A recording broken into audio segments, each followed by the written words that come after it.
Well, welcome back from the break, teachers. It's now MathFIx time. We're going to explore this week's problem, possible student discussions and solutions.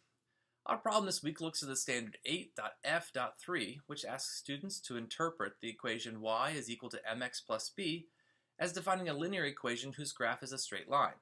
It also looks at examples of nonlinear functions. While this problem is set up to look like a scientist can see if they can find the answer to a research question from the design of her experiment. Can she get an accurate growth rate of bacterium from just sampling a starting and ending value? Sounds simple enough, right? Well, certainly students might jump into the easy conclusion that the growth rate can be found by taking the change in bacterium population divided by the amount of time that has passed. Yes, this gives a rate, but is it really the correct rate?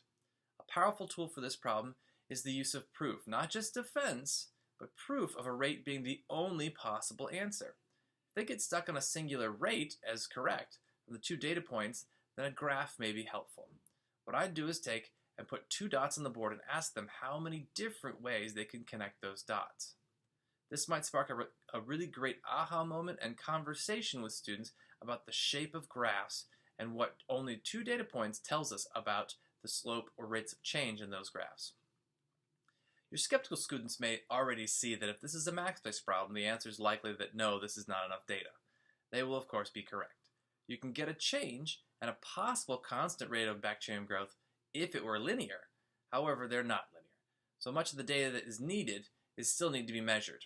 Once they see there is need for more data, then a good follow-up would be how much data would be good for feeling confident about a rate of growth for bacterium. And remember, real-world problems often don't give nice, smooth graphs, so the more data might help with feeling confident in our rates. Well, we welcome feedback on how you and your class engage with this MathFIx, so please share with us your thoughts, student conversations, and classroom experiences. Likes and feedbacks are great, so please keep them coming about this or anything else you see within the COP.